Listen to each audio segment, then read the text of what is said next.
Good morning, Trish and Chris. We'll get started in a couple minutes.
Is everyone's preference to wait the minute to try and get Brenda on? Yeah, okay.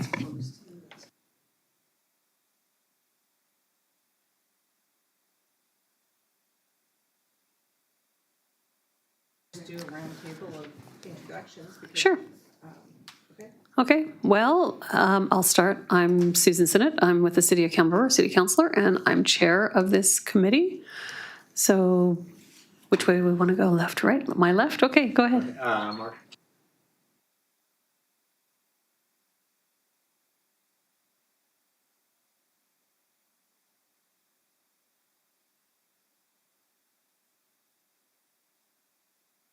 One there, right? Okay. When you're ready, you're okay. on. Yeah. Mark Tatchell, I'm the CAO for the Village of Tassis, and my apologies, I'm going to have to step out at 11:30. I've got some other commitments today.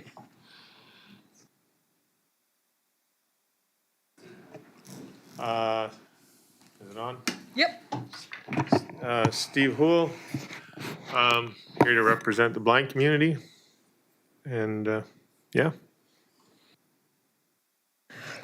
Cindy Rogers, duly elected school board trustee for School Division 84. Good morning, it's Christine Woods, and I'm kind of a smattering, but background in special education, and I represent FND Hope Canada, which is a neurological disorder foundation, and I guess I'm representing functional symptoms and functional illnesses that change and morph. Thanks. Christine Delancey, I'm from Campbell River. I am driven by the needs of people with accessibility to physical structures, primarily due to being a caregiver for my mother, who has those challenges. But in my previous working life, I also worked on the transitioning of students with neural divergencies out of high school into post-secondary life, and I also have a degree in the education of the deaf and hard of hearing, so I kind of have a bit of things here and there under this topic. Thanks. Hi, I'm Anne Marie Long. My pronouns are she or they. I live in Campbell River. I live with multiple disabilities. And I also work for Foundry and John Howard, though I'm not in this role in that capacity. Good morning, everyone. Renee Labakane, Manager of Strategic Initiatives here at the SRD. Good morning, everybody. It's Edith Watson. I'm Manager of Corporate Operations here at the SRD. This is Anne Marie again, just for a point of reference. I'm 3.5 weeks into a cold, which is normally fine. The walkover is making me cough. It's not COVID. I've tested multiple times. But if anyone wants me to mask, I think I have a mask in my pocket. Correct. And now we have the people online. I see everyone's muted. Who wants to go first? Shall we start with Brenda and then go to Chris and then Trish? Good morning, everybody. I am here on the territory, on the land of the Mutchut First Nation on the west coast of the island in Tassis, and I'm parent of a 9-year-old who has medical complexity and complex disabilities. Thanks. Hello, I'm Chris Lytle. I'm phoning in from Guelph, Ontario today, homeland of the Anishinaabe and Haudenosaunee people of the Credit River. I'm the senior accessibility consultant with Untapped Accessibility. I do identify as a person with multiple disabilities, and my background has typically been human rights implementation, having worked on the UN Convention on Raised People with Disabilities and a number of large regulated organizations to ensure accessibility. Thank you very much for having me. Hi, everyone. Nice to see you again. I'm Trish Kelly, pronouns she, her. I'm the managing director of Untapped Accessibility. I'm logging in today from the unceded territory of the Squamish Nation from my home office in downtown Squamish, and glad to be here today. Well, thank you everyone for the introductions. I think we start off in Campbell River saying that we acknowledge we're on the traditional territory, the Liquidol people. And I'd look for a motion to adopt the agenda. I can move that. It's Anne Marie. Thank you. A seconder? Okay, thank you, Christine. All in favor? Any opposed? It's carried. So I think we also need to move the minutes of our last meeting on January 25th, 2024. Could I get a motion to accept the minutes? Thank you very much. Cindy? And a seconder? Do we have a seconder? Yes, thank you. Now was, I guess, appropriate, I should call them they're not commissioners, are they? Committee members? Yeah, member, okay. And I'm going to try my best to get your surnames. And so member Woods and member Rogers, thank you very much for the motion. All in favor? Any opposed? That's carried, thank you. Oh, we have one more person online. Adrian Mann. Oh, Adrian Mann.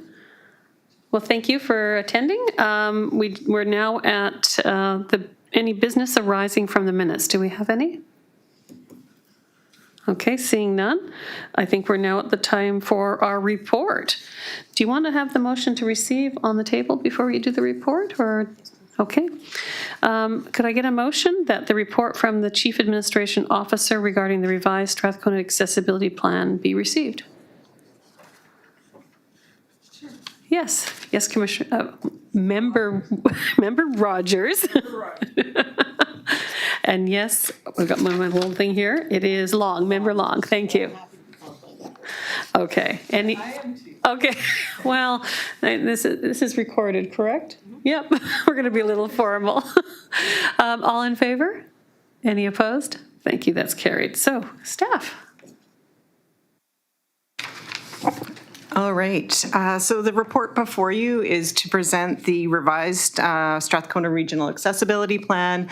Back in January, when we first presented, the committee provided feedback, and we since met with the partner organizations, incorporated that feedback, and have the plan that's before you today. Chris Little from Untapped Accessibility did help us with that, and he's going to take us through a walkthrough of the revised plan. And Chris, I'll pass it over to you. Thank you very much. So I have some high-level speaking points here with anticipation that you've read through the report, but what I'm going to do is just scope out some of the ideas that were in behind the plan and the importance of the organization of the committee. The Strathcona Accessibility Plan is part of a legislated requirement of the Accessible BC Act. The Act's intent is to focus on culture shift for partnering organizations and the SAIAC as they are well positioned to support this over time as a collective. The composition of its committee and the actions that are contained in this plan that are attached speak to the level of commitment that the Strathcona region has taken to fulfill. Specifically, the Strathcona Accessibility Plan partner organizations have organized together to build a robust framework for the implementation of accessibility throughout the Strathcona region. This type of organization is ideal where organizations and municipalities pool knowledge to become effective at locating and removing barriers. This is the inaugural plan that will become more robust in coming years as partners share what barriers are identified and removed. As you begin your journey to uncover these barriers and remove them, across Canada and in BC, we anticipate accessibility to be implemented reasonably and effectively to ensure that we have access to equal participation in all areas of social and economic, all areas of social and economic areas. In its application, and this is very important, accessibility in the Strathcona Regional District represents a progression of understanding that will build inroads with the promise of a more fulsome plan that speaks directly to the experiences of people with lived experience of disability. Having been involved in this advocacy for 18 years now, I reemphasize the importance and relevance of the way that partner organizations and the SAIAC have come together to respond to legislation, and more importantly, the voices of residents that comprise the Strathcona region. So that in itself is just a template for which I have presented today. If there's any questions and so on, I'm more than willing to answer them. So having had that short introduction, is there any questions right now from any members of the committee? It's Anne-Marie Long. I'm just wondering, I was left after the last meeting feeling like the first draft was more aspirational than concrete and didn't have built-in deliverables in it. And that was one of the feedbacks we sent back. I'm wondering how the current plan has changed based on that feedback. Well, what we did is we took a look at the recommendations that were provided by the committee, and we were able to come up with some collective organization that would be more impactful, more immediately than before. So as you'll notice below the parts that talk about the individual municipalities' plans to install accessibility at this first stage, you'll notice that there's another section that talks about a collective approach to including feedback, to building a more robust structure to receive that feedback and remove barriers along those lines, as well as a way to structure plans so that they're well known amongst all partner organizations. So that wasn't contained in there before.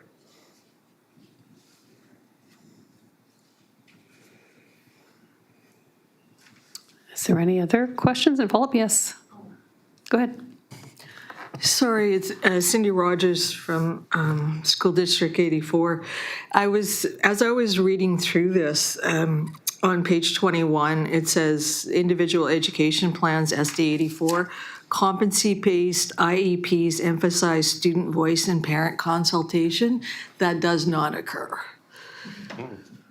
Okay, I'm sorry, but I have been, for 2 years, I have been absolutely trying to get parents and children's voice included in IEPs. And I don't see it occurring. I'm sorry.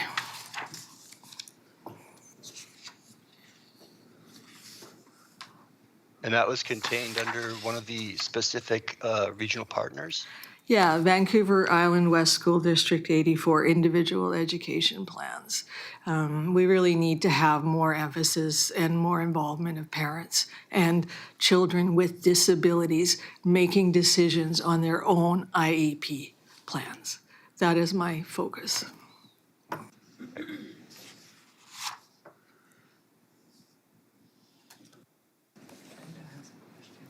Okay, I just wanted to follow up on what you raised. So is it a commentary that the report needs adjusting, or is this still aspirational? I just wanted to know what you were thinking in terms of that commentary. I think it is very much aspirational. I think we are very much moving that way. But a correction would be that we are moving towards that. That is a plan. Thank you. Thank you. And You say, do you want to make a comment? Yeah, I was just going to make a comment that the items before page 23 that are actions that organizations have taken were provided by those organizations. So that's where that input came, and we could circle back with School District 84 about that comment. Okay, thank you. I have Linda first, and then I'll go to Member Delancey. It's Delancey, right?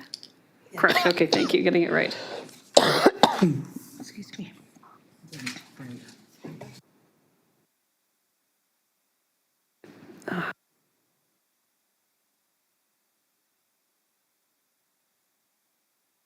Okay, sorry, it's Brenda. Sorry, Brenda. Sorry, I didn't realize you were waiting for me.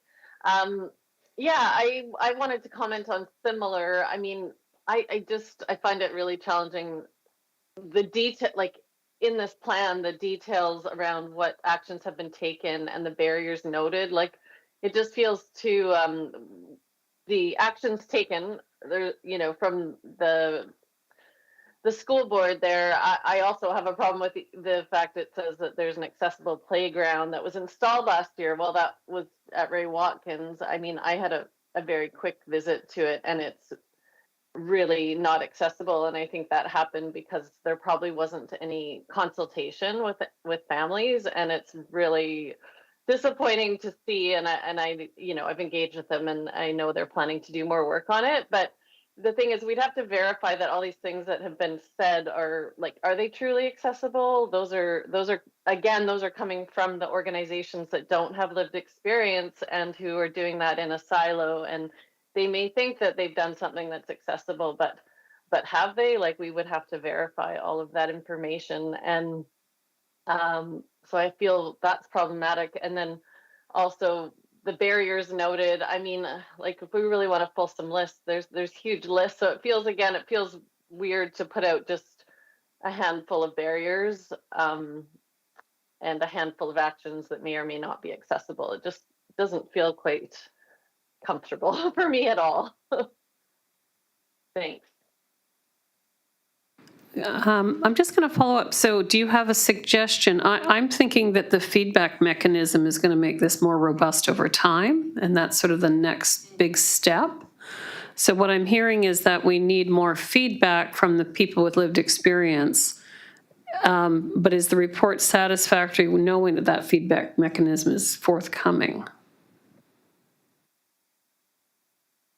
Perhaps, I mean, I just don't think it's appropriate to have those actions taken in there. I feel like that's, I just feel like that's really problematic, and that it gives the organizations a feeling that they have, like, I mean, they're saying that they've done this work, they think they've done this work, but it is not necessarily. This is why we have a province-wide accessibility initiative of committees of people with lived experiences to actually inform those accessibility, inform capital projects and policies and everything else. So it just doesn't feel appropriate for those things to be in there. I mean, two of us have pointed out things specific to the school district, but I'm sure if we went through that whole list and tried to verify, like, how many of those things are actually successful accessibility initiatives, it's unknown, right? As far as I can tell.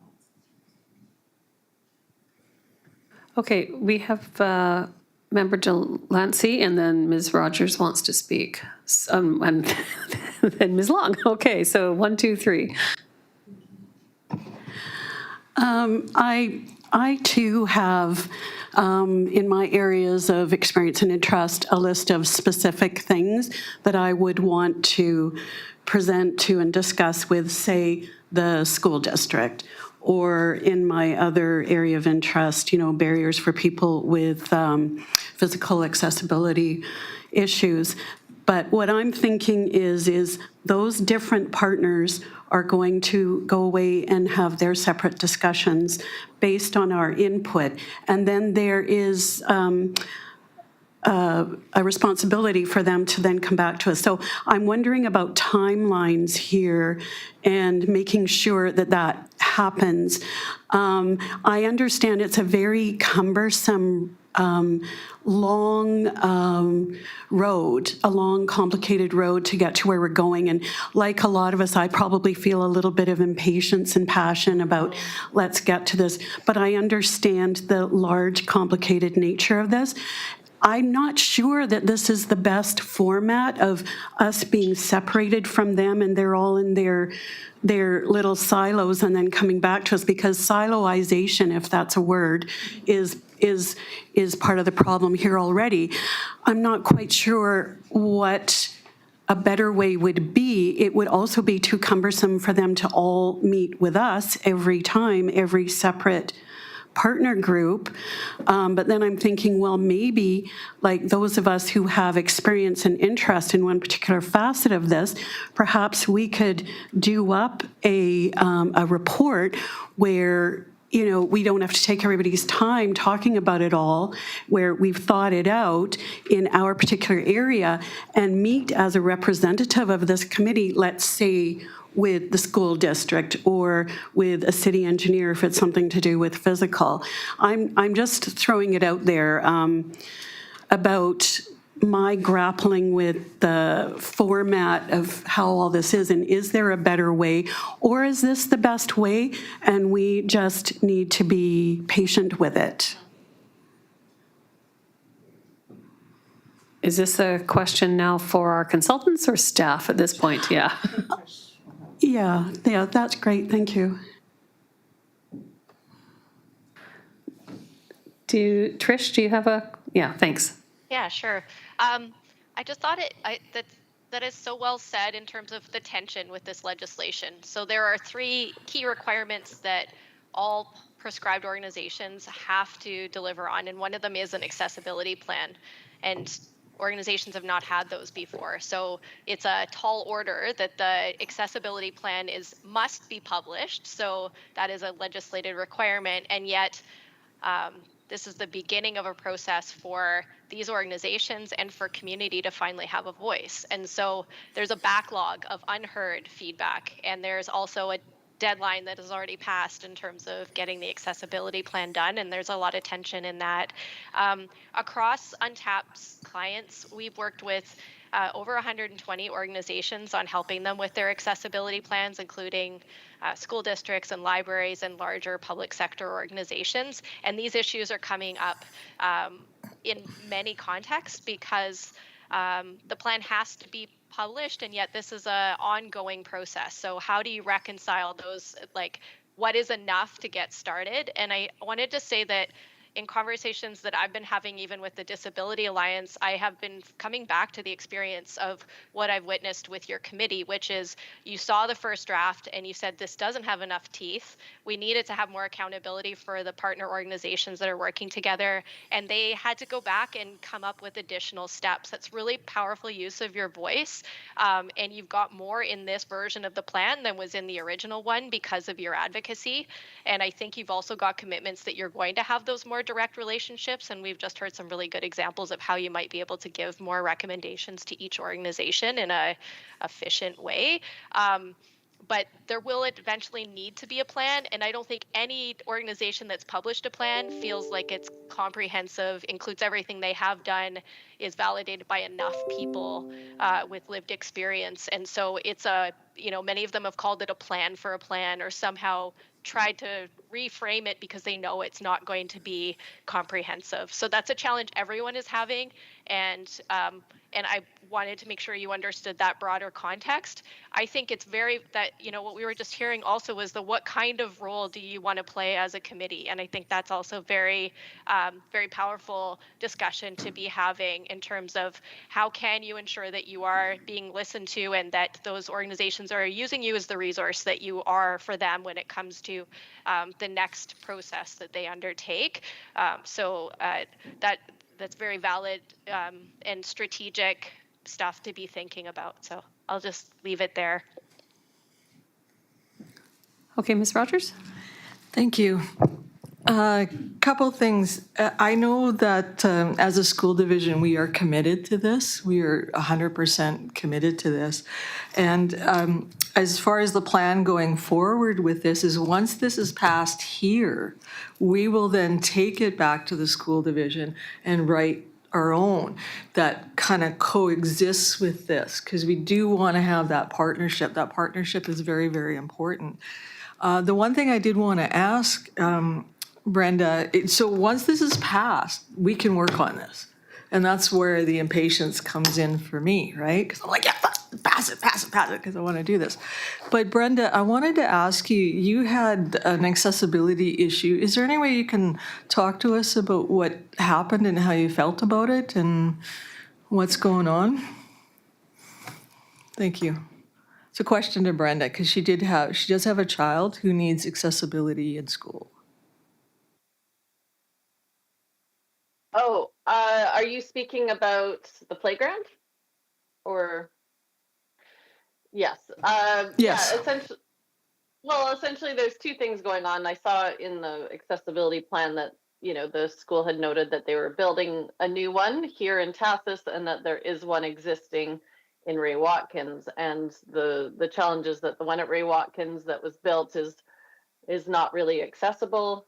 It was just built last year with dollars that are actually directed specifically to universally designed playgrounds. So the mark was missed on it, but like I said, I don't think there was any engagement. I wasn't, I'm not in Gold River, but then in Tassus here, there's one being built. And so what I'm pushing right now for before that is built, for there to be engagement. So that's, I guess critically, the things that I wanted to add to this, I feel like it's problematic that we should actually, in my mind, take out the barriers noted and the actions by the organizations, because I don't think it's enough to note just that small list of barriers, and I don't think it's appropriate to list accessibility initiatives that we don't even know if they're accessible.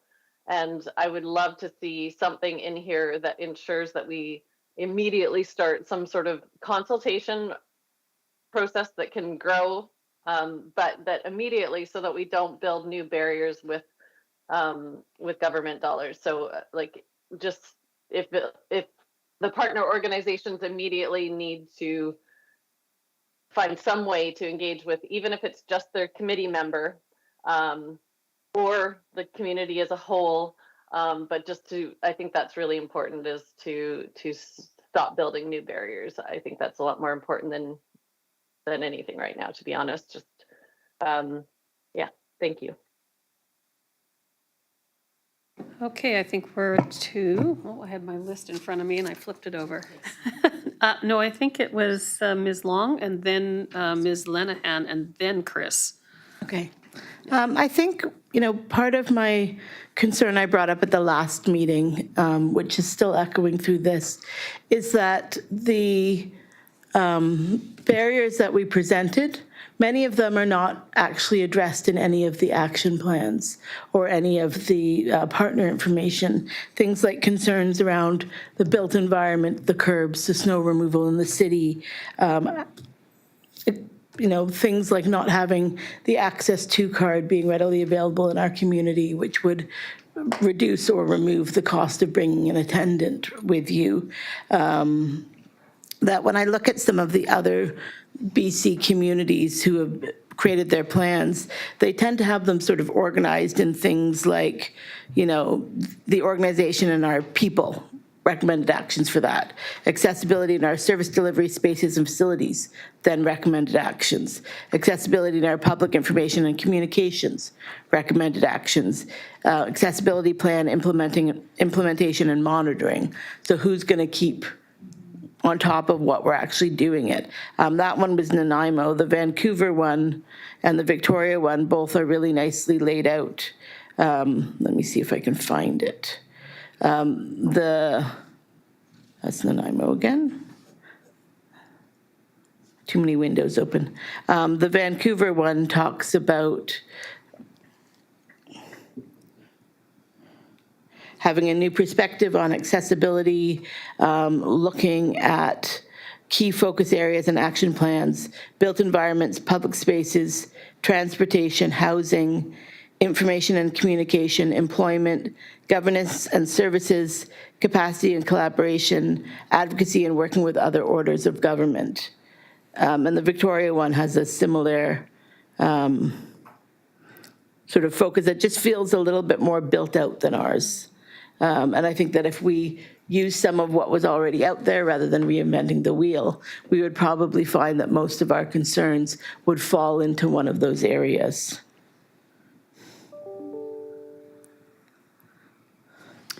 So I don't have familiar with those plans. Perhaps our staff do. And I'm thinking that these might be more concentrated within a city control as opposed to the diversity we may be facing, but I'd like to hear back from staff.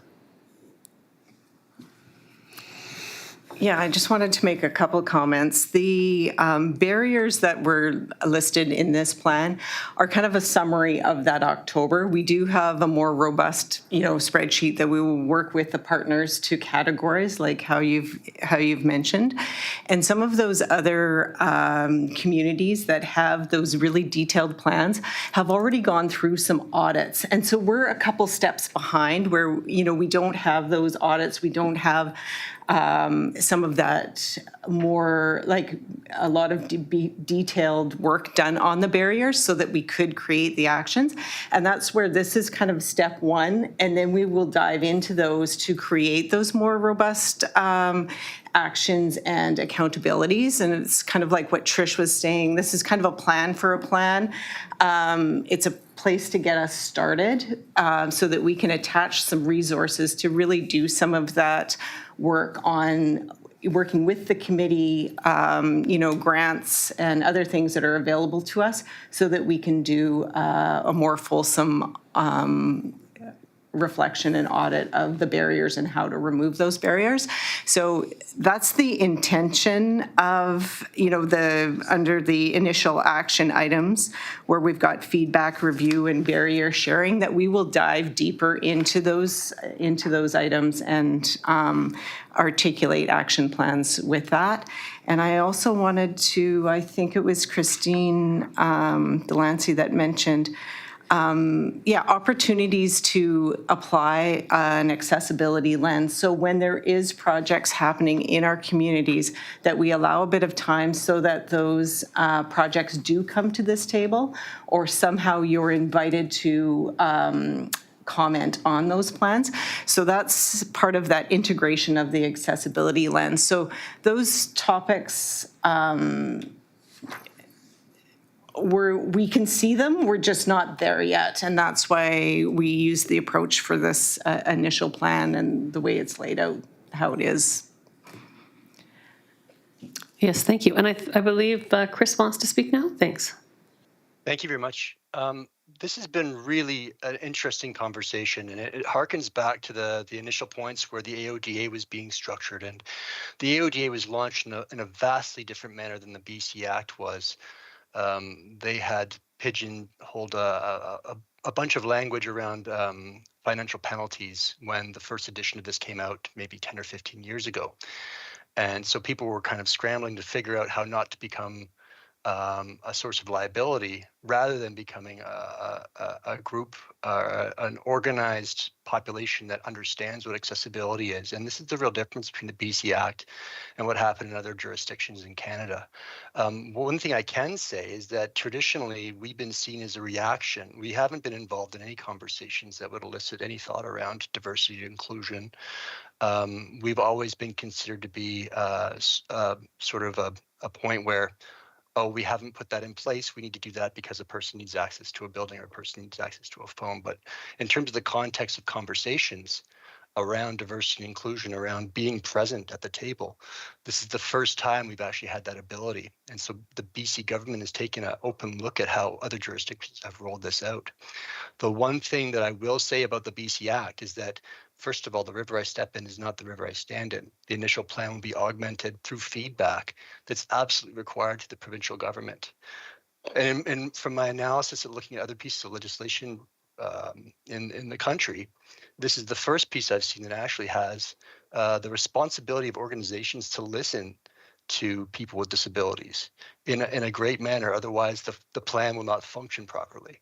So with that, I'd like to say that people with disabilities are at the helm of this, and what they say in response to this legislation has to be viewed and put into place where strategically foreseeable. So this is a really unique piece of legislation, and these discussions are just the nature of the beast in terms of getting these things leveled and making sure they work properly. That's all I wanted to add to the conversation. Well, thank you very much. And Trish, you want to speak?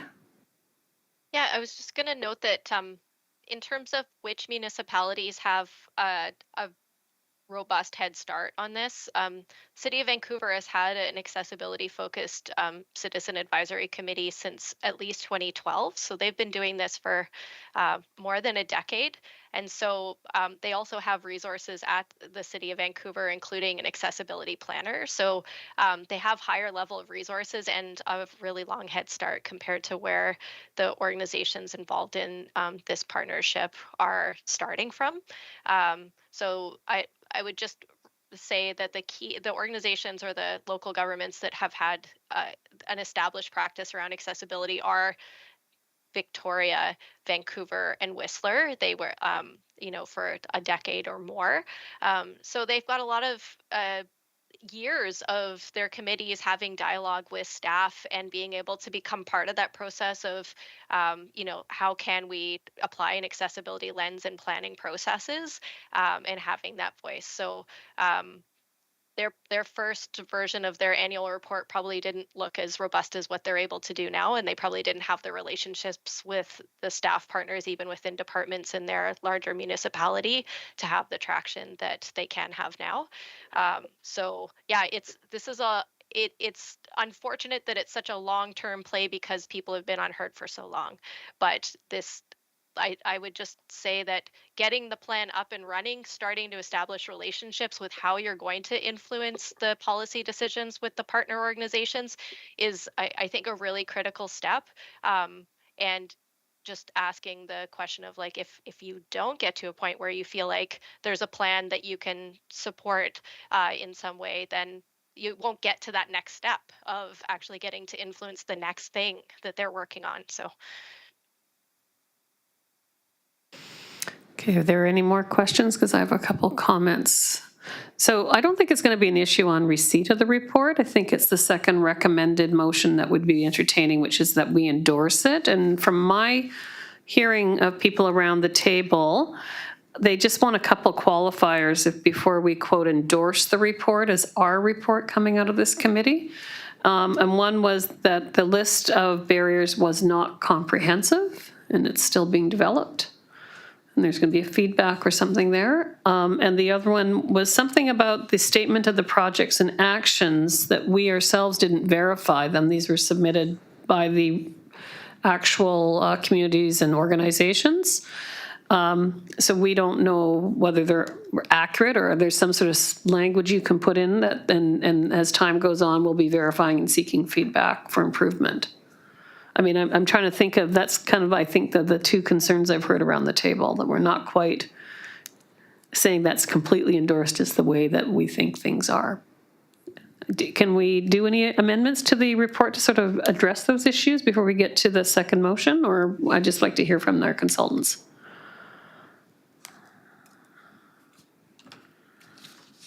Do we have one that wants to talk? Or maybe staff? Yes, the summary of the partner projects and actions was provided by those individual organizations. So I'm not sure with the school division or if there's other ones that are in question, that how we address that. And Ryan, I'm not sure if you have any comments regarding how we can amend what the school district is already doing, or how we should either remove that content or approve it as is.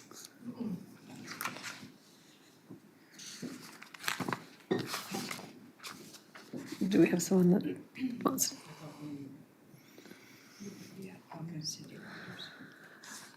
Yes, Ms. Rogers.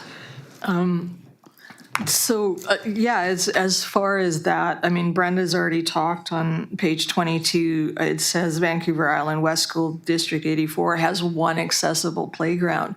And Brenda has visited it and she said that's not true. So I think that needs to be removed. And then, you know, emphasizing student voice and parent consultation. If those two were removed, if that applied to all the schools in our school district, I would support it. But I would support this 100% because, like I said, we can't do anything with this until I can take it back and say it's passed. So if those two issues were removed, I would support this 100%. It's just the truth. I want the truth. Anybody else have a comment at this point on the, I mean, I'm inclined to ask for the vote for receipt, and then we'll have the debate on the issue of endorsement. How's that? Can I get a motion? We have the motion on the table? Is there any, we've received it, we voted on the receipt? Okay, I didn't think we had. Okay, now we're talking about the second motion. So the proposed motion is that the Strathcona Accessibility Inclusion Advisory Committee endorse the March 2024 version of the Strathcona Accessibility Plan. If you want to make that motion as is, or if you want to, with the following amendments, you can make that and we can adopt and debate that. So I need a motion to have the discussion. Yes. You want to make the motion to what? The actual motion number 2, just adoption? I believe the other option was to discuss it further. Is there a Wasn't it? third? Is there a third one to do further discussion? No. No, okay, never mind. You want to defer the endorsement for another meeting? I mean. No, not another meeting. I didn't think so. No, never mind, sorry. Okay. I'm still looking for a motion either that we endorse it or endorse it with proposed changes. Yes, Ms. Rogers. I motion, Cindy Rogers, SD 84, I motion that we endorse this with the removal of inaccurate information of those two statements. But I would really like to see this passed. Okay. I motion. Yes, Ms. It's Woods, Woods, right? I yes, can it's barely Woods. see the Sorry. name from here. I need it larger. No problem. Are you seconder on the I motion? guess, no, can I just ask a clarifying question? I think what I would like to know is what are the initial requirements for this? Because we've already spoken about the Okay, fact I that. have to follow the Okay. rules of order. I either need a seconder or the motion doesn't go through. Do I have a seconder on the motion? Oh, Brenda, are you making the second? No. Okay, well, the motion fails then. I'm in a bit of a, yes.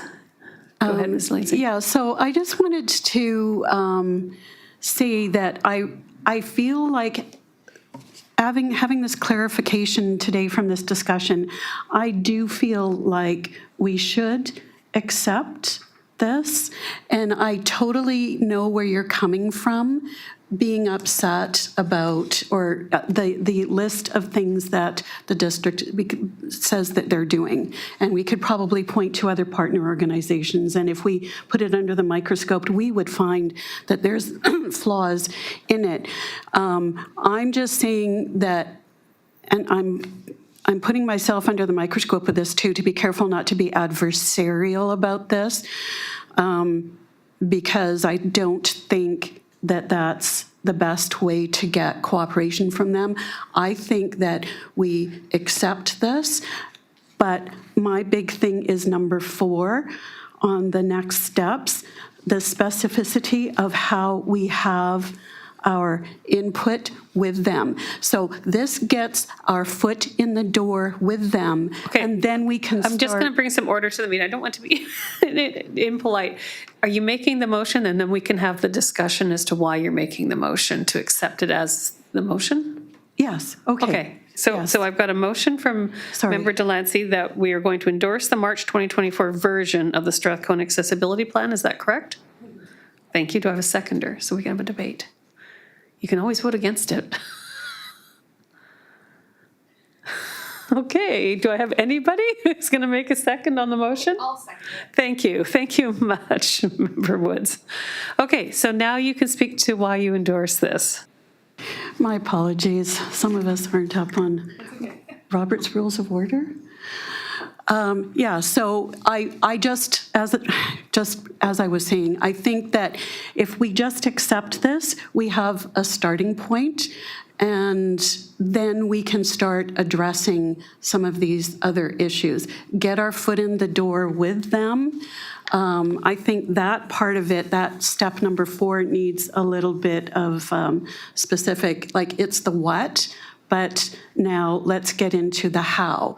Okay, so we are going to have a voice with them. How? How does that happen? You would certainly have a lot of valuable things to say, as would other people, as would I.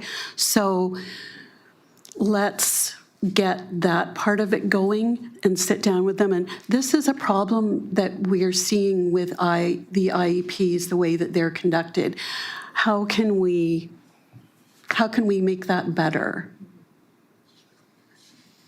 But if we just start saying, we want this off the list because we don't believe that you're actually doing it, and make that a stumbling point, I just don't know. I mean, I've tried that approach in my work life, working with the school district, and I came to realize that it's not always the best way.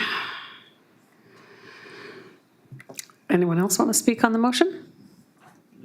Oh, Mr. Huell, go ahead. Do you want to assist Mr. Huell hitting the microphone? Thanks.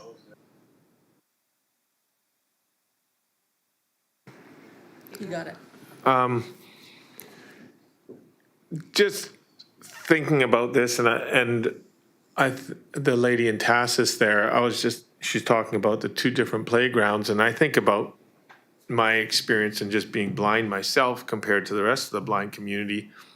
You know, when something's created to be accessible, my skills are very different from some of the other people within my own community. So, you know, how maybe that, and I'm just using it as a hypothetical, but maybe that park in Gold River has been accessible for a certain number of people with disabilities, but yet it's not accessible for your particular child, but yet there's been improvements to make it more accessible to a wide variety of children, maybe not your particular child. And same with me within my community, the blind community, you know, trying to identify what's going to perhaps do the community as a whole lot of good. And I think we've all kind of come to the realization that none of this is going to happen really quickly. And maybe we need to sort of identify and maybe categorize certain areas and say, okay, these ones we can deal with quickly and we can make it accessible to another 10 people. These particular issues, they're going to take more funding, more discussion, and that's for another day, or that's to be continued, and then identify the other ones that are going to take longer. And I mean, I know with some of the training I received as a blind student in Colorado, they were trying to paint us all with the same brush, and it was frustrating for me at times because I wanted to excel and others were quite happy with what they were receiving. So, you know, how do we identify all that? And I guess we got to narrow it down and kind of pick our battles, I guess, is what it's coming down to. Yes, thank you. Yes, Ms. Long? I'm just looking at the contents under the framework, and some of that has been built out and is stronger. But things like, you know, built environment could also be built environment and public spaces. There's nothing about organization and our people or governance and services. Housing is a big area that's not on that list. And I think implementation and monitoring, excuse me, and advocacy and working with other orders of government would probably also be beneficial areas to add into that. So we've got, even if we're not doing it yet, we have it named as an area that's important. Could we get back to the motion on the? We're debating the motion, whether we're going to endorse The motion on the it. table, Yeah. whether we endorse it. The only thing is that you're asking me to endorse something that a parent has come to the school board a couple of times and said, this hasn't happened. Okay, so I just want to have general order here. I do have another person, which is Brenda, who wants to speak, and then we'll go back to you, Ms. Rogers. Yeah, so we're debating whether we're going to endorse it. And I can hear some of the conversations about improving it, so I don't know whether, normally you'd say, like, I'm in favor because this, or I'm not in favor because of that, so we know at least where you're coming from. So we can address maybe your concerns in the debate. Thanks. So Brenda, do you have a comment? Thanks. Yeah, sorry. I just have to clarify too. I forget that people think that my whole frame is like my child's experience on the playground. I was just pointing out that that if I see that with the playground, there's probably other problems. I'm not in favor of it. I don't see the value, and I see a disservice to have actions in there at all because I don't find them relevant. I don't see that they're not necessarily a starting place because some of them may need work. Like they're not. I don't see them as valid necessarily until they've been validated. So I don't support it because I would like to see that taken out. And same with barriers. I feel like it's such a small list of barriers. I just don't see the value of having a list of barriers in the plan.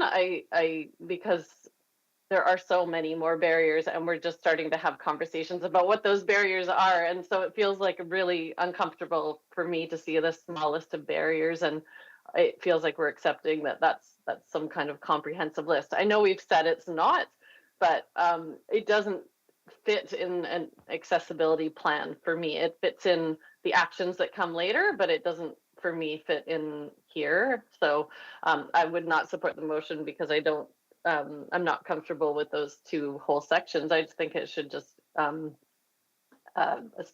essentially be simpler. So that it's, I'm going to leave it there. Sorry. Okay, thank you. Ms. Long, you want to make further comment on the motion? Nope. Okay. Oh, do you? Oh, sorry, Ms. Long. Sorry, Ms. Rogers. Sorry, I was looking at the wrong people. I apologize. Ms. Rogers, do you want to comment on the motion anymore? No, thank you. I would accept this motion if that line was taken out. That's my thought. And Ms. Long, do you have any more comments on the motion? I have changes I want to make to it. So Are you in favor of the current motion, or are you not in favor of the current motion? I am not in favor of Thank the you. current motion of accepting it as is, Okay. but I would with amendments. Okay, is there anyone else out there that wants to make a comment before I say something? Okay. I feel strongly that I understand everyone's concerns. What I'm hearing from staff, and perhaps they'll correct me if I'm incorrect, is if we don't get this moving along, there's grant opportunities and further staff capacity issues that we may be compromising. So sometimes in our position, we make decisions, we don't necessarily always say it's 100% perfect, but these things get fixed along the way. So having had that in, when I look at city plans, I do sometimes say, okay, let's just get this going because it's holding up a whole bunch of other work. And our committee doesn't meet as often as it needs to be. So I just keep that in the back of your mind. But if you feel strongly, of course, you can have the vote as you wish. So I hear there's no other debate, so I'm going to call for a show of hands. Those in favor of the motion? So what have we got? 1, 2, 3. Are there Adrian? So that's 4. How many people do we have voting in this committee today? Sorry, I think it all moved really quickly there for me. Can I just make one comment? Oh, sorry, Adrian. Yes, sorry. Go ahead. Yeah, in favor with amendments. So the motion does not have an amendment in it, it's just the motion. So you have to tell us how, we're doing the count. Again, if you show of hands, please.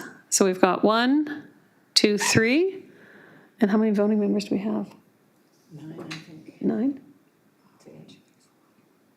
Yep, so we need to have 5. Okay, so we have 3, so is that it? The motion has failed? Okay. Guys, don't make it easy on me. You want to make the next motion, Ms. Rogers? Cindy Rogers, SD 84. I would like to make the motion that we accept this with amendments. Possibility to amend, that it's a draft, a working comment. I think we need the actual amendments sent out in your motion, so we know what we're voting on. Okay, so I believe we accept, I motion we accept this with the accessibility playground at Ray Watkins removed just for transparency and all that stuff. But yeah, I really want to get started on this. So the motion is we accept this with that line taken out. Can you clarify the line? Yeah, can we be more specific, just for our recorder, so she knows exactly what we have to amend on the document? Do you have a page Okay, number? page, please remove facilities and resources, page 22, the very first line. Vancouver Island West School Division, District 84, has one accessible playground. And according to the parents in our community, that is not true. So that's all I would, other than that, hey, this is great. Okay, do we have a seconder? Is that, are you seconding it, Ms. Long, or is there, you want to debate the motion? We don't have a motion on the floor yet, so I need a seconder to move this. So accept with that line taken out. Correct. Oh, thank you, Ms. Delancey, thank you. Okay, is there debate on the motion as presented with that one amendment? You can ask for a further amendment, and then we can vote on the amendment if you want to add a further amendment to it. Yes, Ms. Long. I would like to add a further amendment. I think that having the barriers in there is actually a good idea, but we should make very clear that this was a very limited, inaugural discussion of barriers, and it's certainly not intended to be taken as conclusive. So that gives us space to add in more.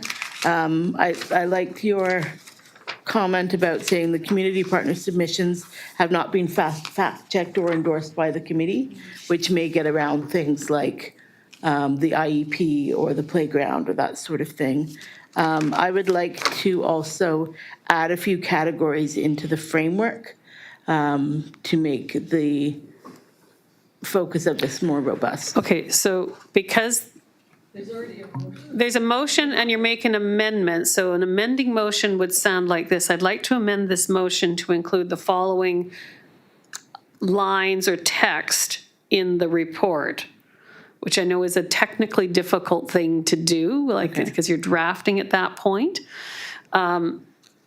So that's not a proper amendment for me to consider at this point. Do you have another way of wording it? Because adding additional categories concerns me quite a bit, because that's adding content potentially. But I think if you want to say at the section, the barrier identification exercise met for the first time, I don't know page number of my copy. 14, I think. Is it at page 14? And then, which represents a initial attempt at, not comprehensive list, some sort of qualifier? Just very short sort of qualifier on that? Yeah. We need to clarify what the amendment is, then we'll vote on whether we accept her amendment. Okay. So I'm not city government. This isn't my forte, so I don't know the rules. No, I'm trying to assist as best as I Yeah. can without going too far off of the rules, because I yeah. think we want to have the right result at the Yeah, end. and that's my intention as well. So saying this is not a comprehensive list and the barriers identified for the identification exercise on page 14 would help. Adding that statement, the community partner submissions have not been fact-checked or endorsed by the committee would help. And then in framework, I think having, including public space. Oh, slow down. So let's just take it one at a time. I hate to be so difficult because it has to be reflected in the minutes and it has to be reflected in the report. So we're talking about on page 14, barrier identification exercise. So Yeah, saying this is not a comprehensive list on page 14. okay, And then, yeah. and then on page 17, where it says summary of partner projects and actions that support accessibility. Probably before it talks about the city of Campbell River, just a Yeah, notation that just this put- committee has not verified Yeah. these The committee has these not summaries. fact-checked or endorsed the community partners' submissions. Okay, just slow down because we're going to make sure our recorder has this. Was not fact-checked the submissions. Or endorse it, or, Endorsements. Okay.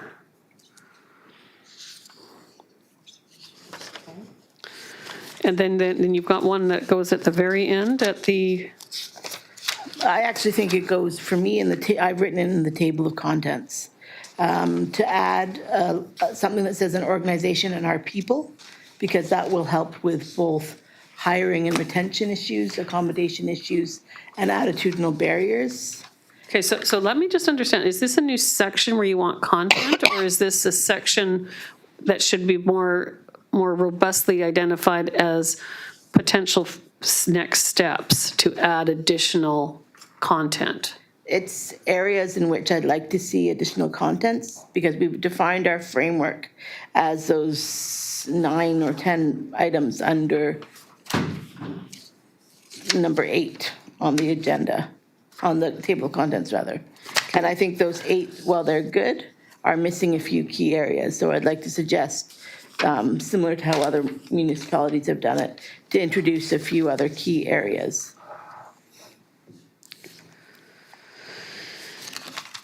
So what does the amendment actually look like? Are you suggesting amendment that we change the table of contents and add more content, or we add it as a next step to go back and add a larger framework?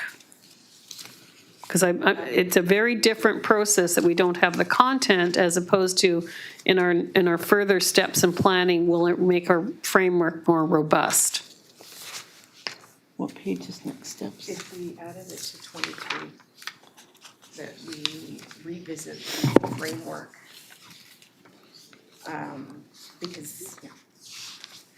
You see, like, we could just add it anywhere along here on, we could add another bullet that Yeah. we revisit the framework identified in this plan.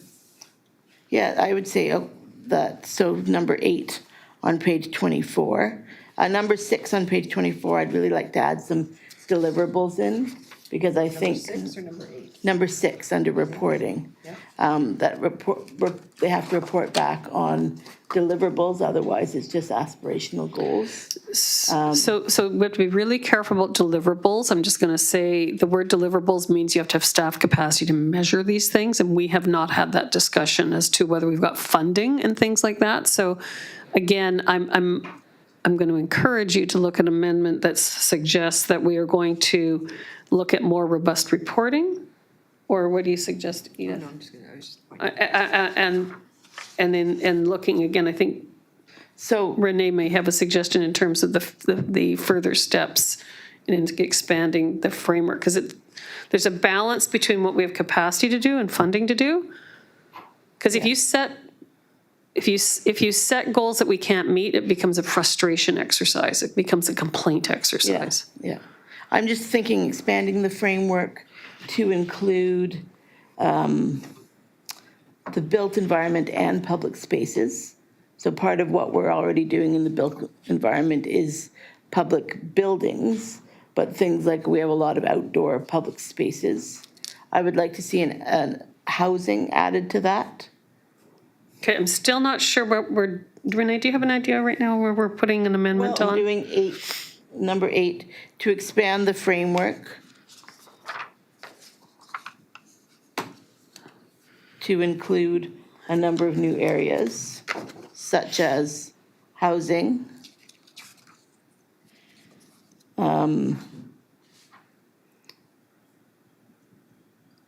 implementation and monitoring,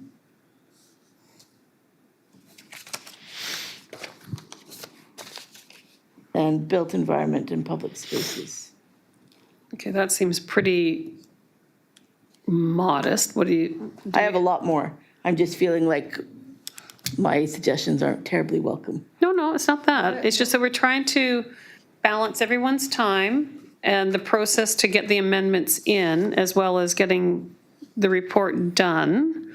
So do you have more amendments to? I would say governance and services, none of the public services provided by businesses. If we look at the BC Human Rights Code, the BC Human Rights Code covers housing, employment, and provision of services customarily available to the public.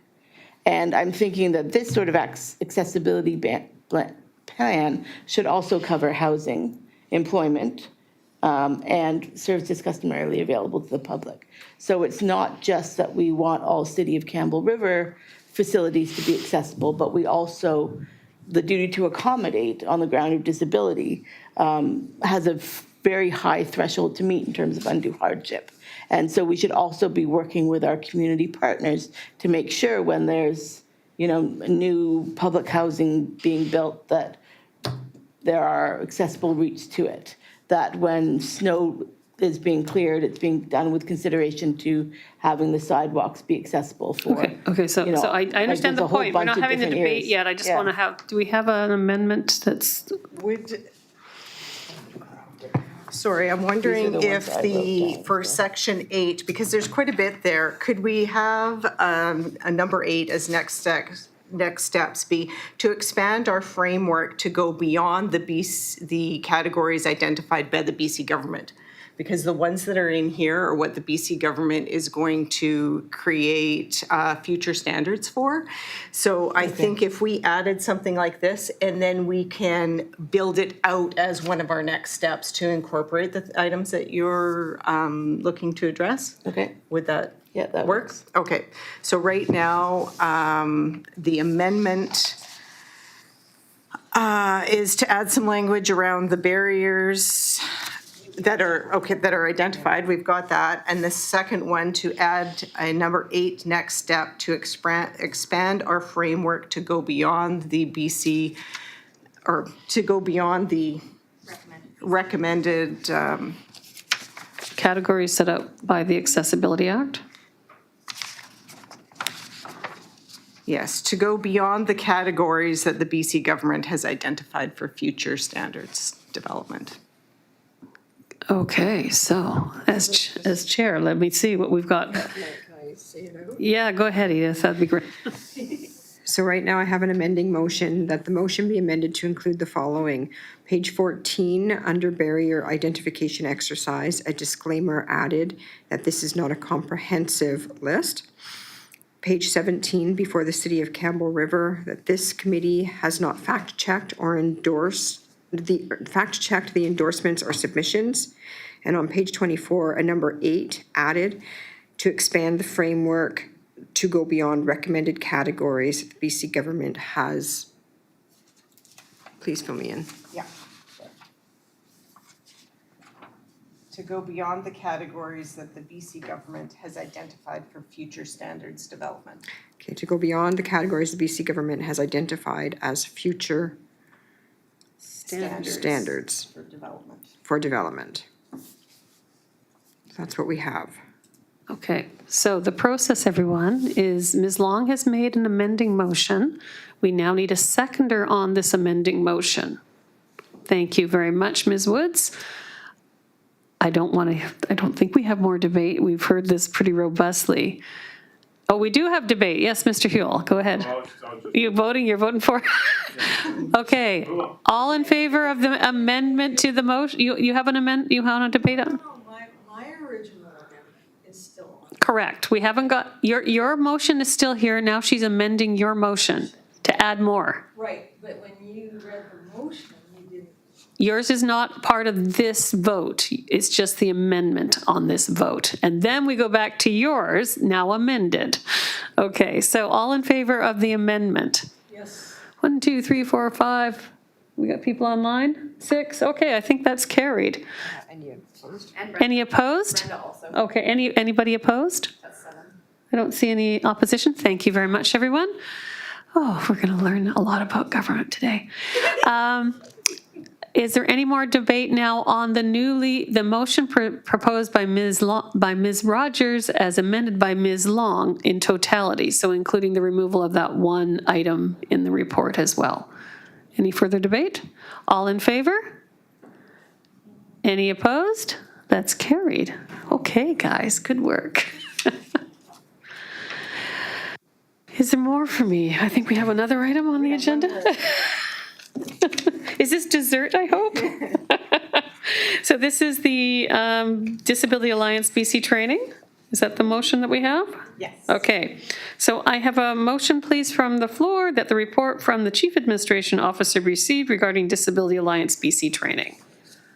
Yes, Ms. Rogers first, and in my seconder. Oh, okay, Ms. Woods, I'll take it.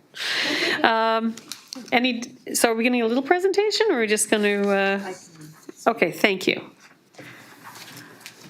All right. We were approached by the Disability Alliance BC to see if we would be interested in having some training sessions for both staff within the region who are working and on accessibility, as well as committee members. And they are looking to host it in the North Island and have other committees join that training as well. And and Untapped Accessibility is the one who have worked with the Disability Alliance to develop the curriculum. And I think Trish might have some more details to share about those training sessions. And as soon as I get formal invites, I'll be sending them out to all the committee members as well. So Trish, if you have any other comments. Yeah, we're working with Disability Alliance BC, and our first kickoff meeting is on Monday, so I hope to have more details for you about the content. It's called a network learning event, so the idea is to connect members of different accessibility committees to hear what's working and where your challenges are. I know from today's meeting you'd have a lot to share in both directions with other committees. It would be hybrid events, and the dates are in early May on a Thursday and Friday. And just from what I've learned with this, being involved with this committee, we've tried to do the best we can to offer flexibility. So there would be 2 sessions, one on Thursday the 9th and one on Friday the 10th. It'd be the same content, but you'd have the option to attend one or the other. And you can attend hybrid through Teams, or you may be able to come in person as well if you wish. We will be looking at how many seats we have, and maybe we'll have to limit the number of people in person. But it will be a blend of some training for you and also open time for you to discuss what is working, where are the challenges with the accessibility committee format.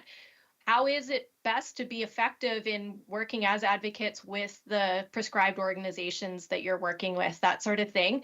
And then the idea is that DABC would like to use the learnings from those sessions, the feedback that's shared, the observations, and what people are sharing with each other to help inform development of an e-learning course in the future that would be available for committee members and for staff as a separate e-learning. So asking the question of how to be effective in these roles, and what if you have a new committee member come on board, you could get them to take the e-learning so that they could get the background of what is the Accessible BC Act, what's the role of a committee, what's the plan, that sort of thing, as well as that how to be effective in the role. So it's a long-term project, but May 9th and 10th would be the actual network learning sessions. There would be 2 for committees and 1 for staff. The 2 committee ones will fluctuate. So we have one in an afternoon and one in a morning, so that hopefully that gives people some options in terms of managing the other aspects of their lives. And again, as I said, in person is an option as well as online. We'll have a facilitator working online as well as 2 people in person. So it would be myself and Nora Loist, who works with us, coming to Campbell River and hosting in person. People from DABC will also come and be part of it, including their executive director. So I should have more details about the content early next week to share with you. But if you like to save dates in your calendars, it'd be great if you could keep in mind May 9th and 10th. Okay, thank you. So we still have to vote on the receipt of the report, do we not? Okay. Any further questions? All in favor of receipt? Any opposed? Seeing none, it's received. Is there anything else that we need to cover today? No? Okay, so I'll look for a motion to move termination of the meeting. Thank you very much, Ms. Woods. As seconder? Yes, Mr. Huell? All in favor? Any opposed? We are now done. Thank you. I understand there's lunch. Is there today? So if people want to stay for lunch, is that at noon? And I know the meeting's over, so that's great. Thank you for your participation. I think people who have a lot of, issues that are arising, and we see them happening at this meeting, please let Renee know. I don't think you have to formally use the feedback, but I'm sure she'll populate that unless there's a format you need. Definitely. If there's barriers or even comments about the committee or reports that you have, I'm happy to answer any. And I know that at our last meeting, we did have quite a bit of feedback on some barriers. So you can either phone me or please go to the website and complete the forms, and we'll keep the list, and all of the partners share that list and have access to it. And if there's something that requires immediate attention, I will forward that on to the appropriate people within those organizations. I'm not going to use the microphones. You don't have to use the microphone. Okay, in case people are just sticking around to listen. Ms. Rogers has a comment, and I was going to say the city of Campbell River is right in the middle of doing its parks planning. They've done some rounds with public consultation. I'm hearing people talking about park accessibility. We're doing our master transportation plan. That's going to be coming up. So people should be actively looking to do feedback on these things. So go ahead, Ms. Rogers. I just wanted to thank everybody, and I'm really appreciative of everybody that's at the table, and Ryan and Brendan, you guys out there in internet land, and all the hard work. I just want